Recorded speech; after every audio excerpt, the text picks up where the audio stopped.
Good morning বন্ধুরা, আজকে আবার নতুন একটি জায়গায় নতুন একটি ভিডিও নিয়ে চলে এসেছি।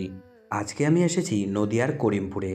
আর এই করিমপুর থেকে 4-5 কিলোমিটার দূরে রয়েছে সেনপাড়া।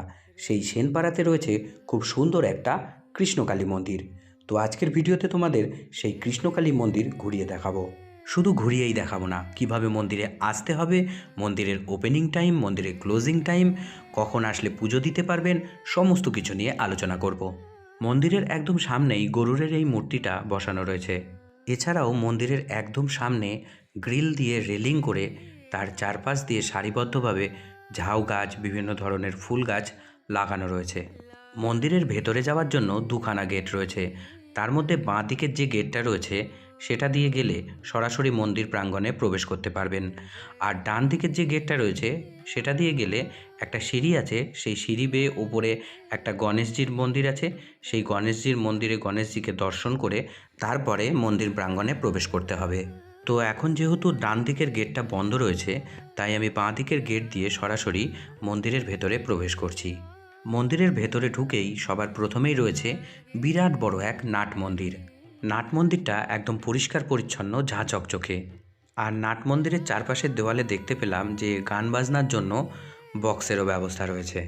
মন্দিরটা খোলা থাকে সকাল 7টা থেকে দুপুর 1টা পর্যন্ত, আর বিকেলের দিকে বিকেল 3টে থেকে সন্ধ্যা 7টা 30 মিনিট পর্যন্ত। আর এই সময়ের মধ্যে আসলে আপনারা পুজোও দিতে পারবেন। মন্দির চত্বরের ভেতরে মূল কৃষ্ণকালী মন্দির ছাড়াও আরও 3টে মন্দির রয়েছে, যার একটিতে ব্রহ্মা, অন্যটিতে বিষ্ণু, আরেকটিতে শিবের মূর্তি প্রতিষ্ঠিত আছে। এছাড়াও মন্দির এরিয়ার ভেতরে টবে করে বিভিন্ন ধরনের কিন্তু ফুলের গাছ লাগানো রয়েছে। শুধু তাই নয়, মন্দিরের দেওয়ালে, মন্দিরের প্রাচীরে পৌরাণিক কাহিনী ও বিভিন্ন দেবদেবীকে ছবির আকারে ফুটিয়ে তোলা হয়েছে। এটা হলো ওপর থেকে তোলা কৃষ্ণকালী মন্দিরের চূড়া, আর তার পাশে ব্রহ্মা, বিষ্ণু, মহেশ্বরের যে 3টে মন্দির রয়েছে সেই 3টে মন্দিরের চূড়াগুলোর ভিউ। খুবই সুন্দর একটা ভিউ, আর চারিদিকে খোলা মাঠ, আর এই শীতের সকালে সেই মাঠ থেকে আরও একটা শীতল হাওয়া বয়ে আসছে। এই দেখো, মন্দির ঘুরতে ঘুরতে ভুলেই গেছি যে কিভাবে আসতে হবে এই কৃষ্ণকালী মন্দির দেখতে, সেটা তোমাদেরকে তো বলাই হয়নি। ফার্স্ট, এখানে কোনো ট্রেন লাইন নেই। আসলে আপনাকে বাসে করেই আসতে হবে, বা পার্সোনাল কার বা বাইক।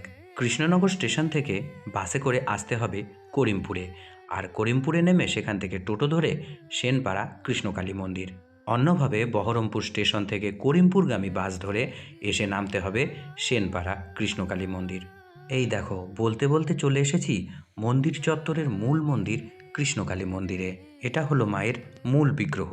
প্রতি বছর কালী পুজোর সময় নাকি এখানে ধুমধাম করে বাৎসরিক অনুষ্ঠান উদযাপন করা হয়। এছাড়াও প্রতিদিন দুপুর 12টার সময় মাকে অন্নভোগ দেওয়া হয়। মূল মন্দিরের দেওয়ালে এইভাবে বিভিন্ন দেবদেবীর মূর্তি কিন্তু খুব সুন্দর করে খোদাই করে বসানো রয়েছে। আর মন্দিরের ওপর থেকে মন্দিরের বাইরের ভিউটা তো অসাধারণ। এছাড়াও মন্দিরে শিশুদের অন্নপ্রাশন এবং নতুন গাড়ি কিনলে তার পূজার ব্যবস্থাও রয়েছে। আমি ডেসক্রিপশানে ডিটেলস দিয়ে দেবো, আপনারা সেখান থেকে ডিটেলসটা দেখে নিতে পারবেন। ভিডিওটা আপনাদের কেমন লাগলো অবশ্যই জানাবেন। ভালো লাগলে একটা লাইক এবং বন্ধুদের সঙ্গে শেয়ার করে দেবেন।